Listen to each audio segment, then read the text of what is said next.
Hey you guys, it's Krystal. I got some different comments and feedback on different people wanting to learn more about obviously cooking on a budget, what to do with some of the items like from Ibotta or just great clearance finds, how to put it together, make meals, snacks, how to use it practically. This video I'm going to show how to make yogurt from home.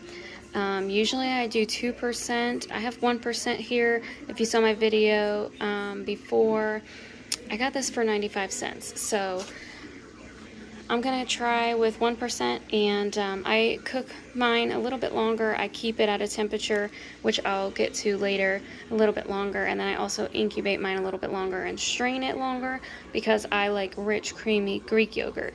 So that's what I'm gonna be doing in this video. I can add some things down the road as we get to those points, so I don't get too confusing right away.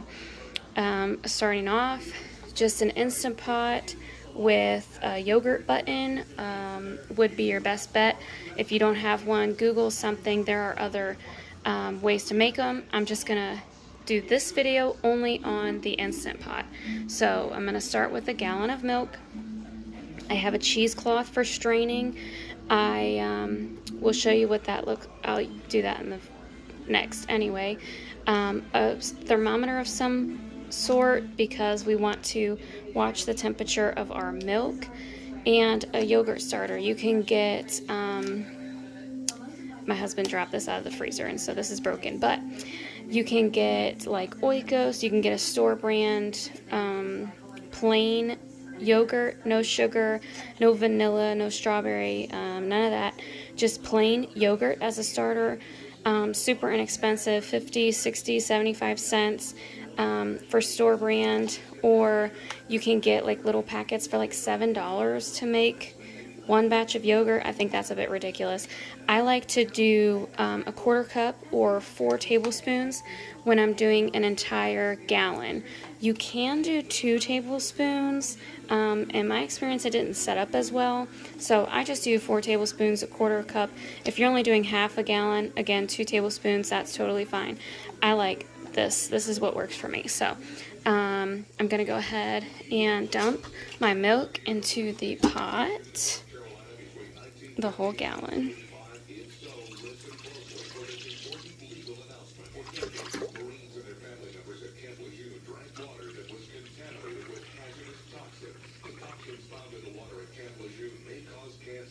It's gonna fill it quite full.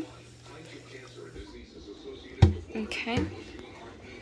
I'm going to attempt to put this lid on. These are so special. Not backwards. Okay, I'm gonna plug it in. Ignore the mess of jars back here. Okay, as you can see, I only use this for yogurt, so it's already set to the yogurt button. I'm gonna hit this. I'm gonna change this. This is always special. To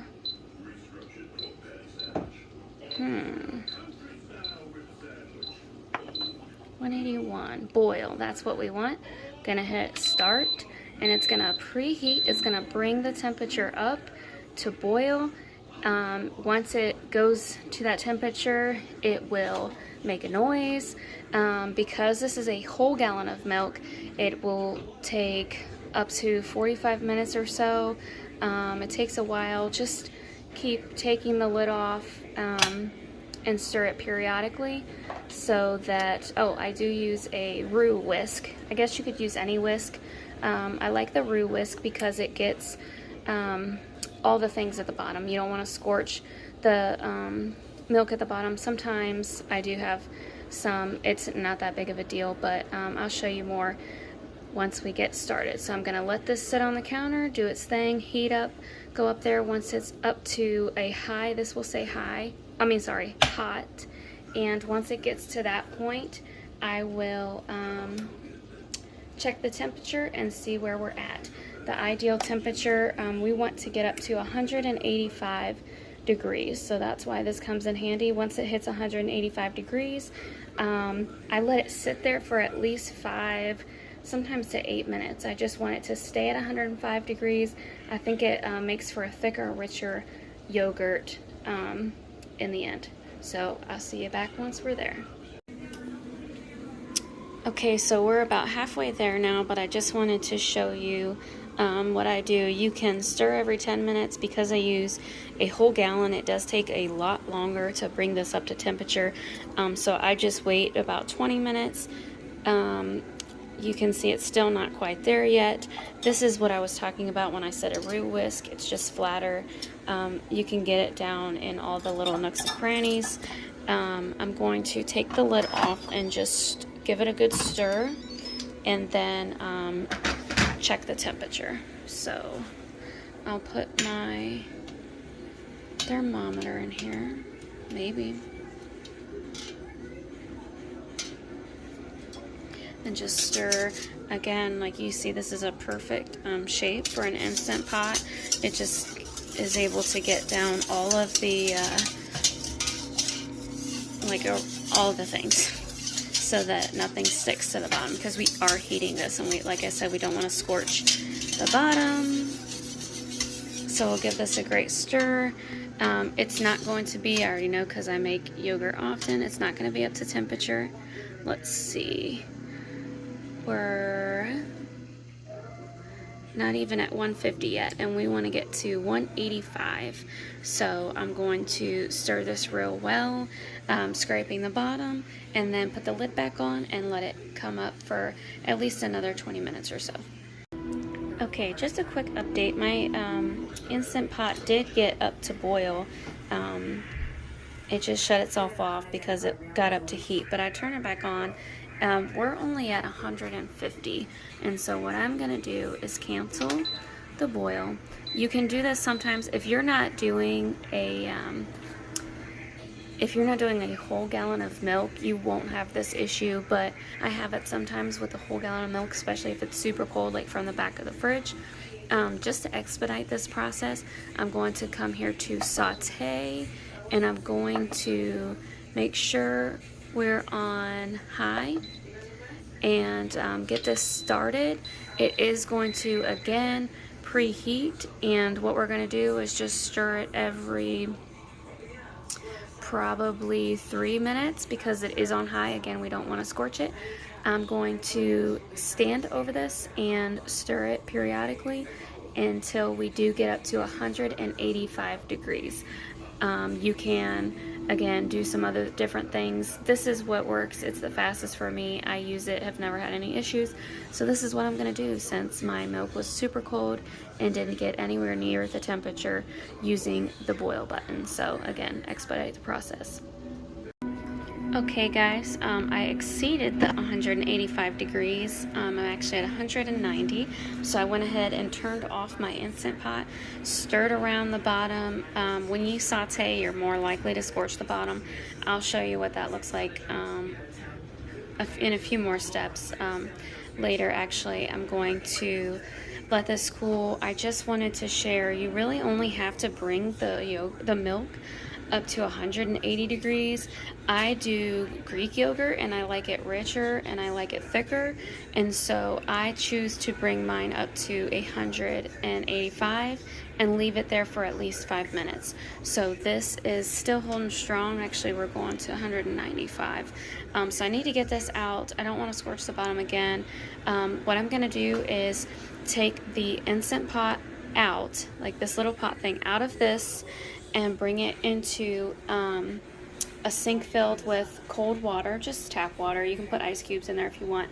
Gonna let it sit there. We want the milk to cool down to 110 degrees. Okay, I went ahead and put the Instant Pot inside of this water. It obviously brought the water up a little bit, up the sides as I put this in. I'm going to let it just sit in this water. As you can see, well, maybe you can't see, it's already down to 180 degrees just by taking it out of the warmer and putting it in this tap water that's cold water. So I'm going to let it sit here. You can bring this mixture down to 95 degrees if you want, anywhere between 95 and 110 degrees is the most ideal. You don't want it any warmer than 110. Honestly, I'll probably do about 105 degrees. If it's any warmer than 110, it actually kills the yogurt starter, like the bacteria or whatever, cultures, that's the proper term.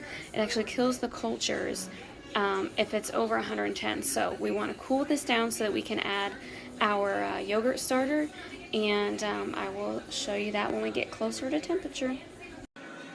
Okay, it's been about 8 or 9 minutes. Hasn't even been 10 minutes yet. So maybe because it's winter weather-ish, it's just a quicker process today. So I'm at 105 degrees right now.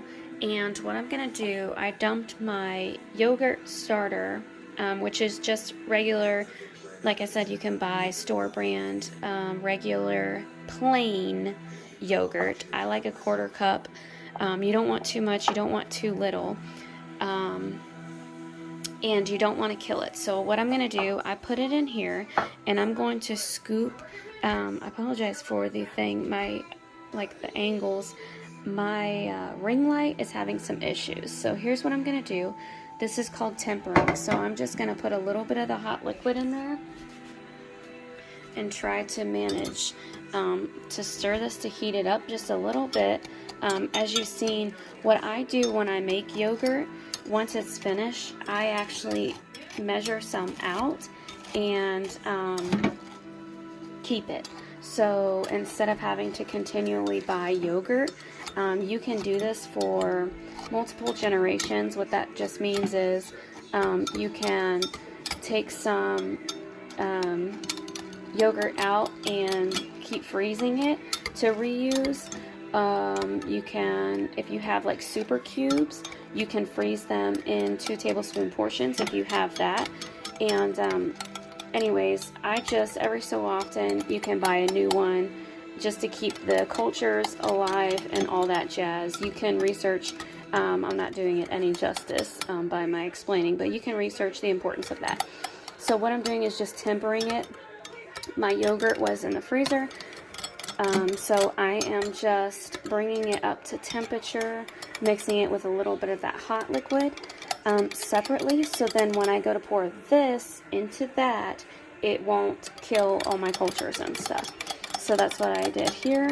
All I'm going to do is pour this into that, stir it, whisk it well, and then I'm going to lift this out of the pan and into the Instant Pot, and then I'll show you the next step there.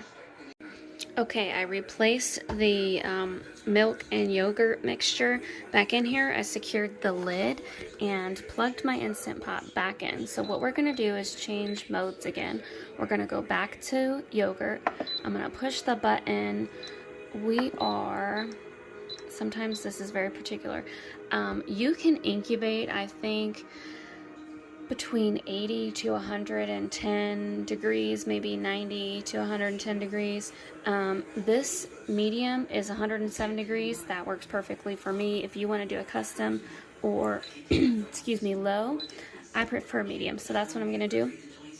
I'm going to hit the start button. It's going to incubate at, where are we?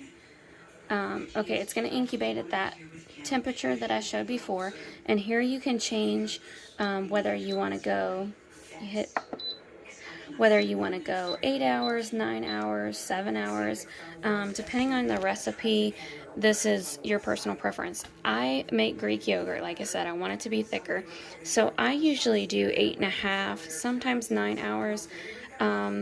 I think I'm going to do 8.5. This is why I like to do it in the evening, because it can sit here overnight. It's only 107 degrees. It's going to go ahead and get started automatically. So you'll see this count up.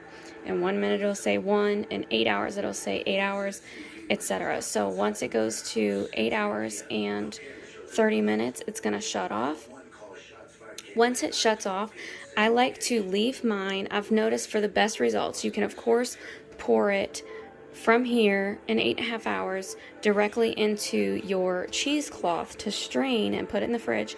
But I've noticed for my best results, I let it incubate here for 8.5 to 9 hours for Greek yogurt, and then let this turn off, and I will either let it sit here for another 1.5 hours or 2 hours, or I will take it out of here, set it on the counter for 1 to 2 hours, just so it gets a little bit lower temperature before putting it into the fridge. Because when I didn't used to do that, my yogurt wasn't setting up well, and a lot of people had said it could be like temperature shock. This goes so warm all the way. Dump it out right away into the bowl. From this into your bowl where you're straining with the cheesecloth, and then right into the fridge. So I tried to do it where I'll incubate for 8 to 9 hours, leave it in here or on the counter for an hour or two to lower the temperature a little further with this lid on, and then dump it into my strainer cheesecloth situation, which I'll show you, and then put it in the fridge to strain for anywhere from 3 to 6 hours, depending on your method, how thick you like it, etc. So I'll go ahead and let this sit overnight, and I'll see you in the morning for the next step. Please excuse the noise. If you've seen my previous videos, you know that I have so many people in my house, one including my father-in-law, whose room is right outside the kitchen, so he listens to the television very loudly.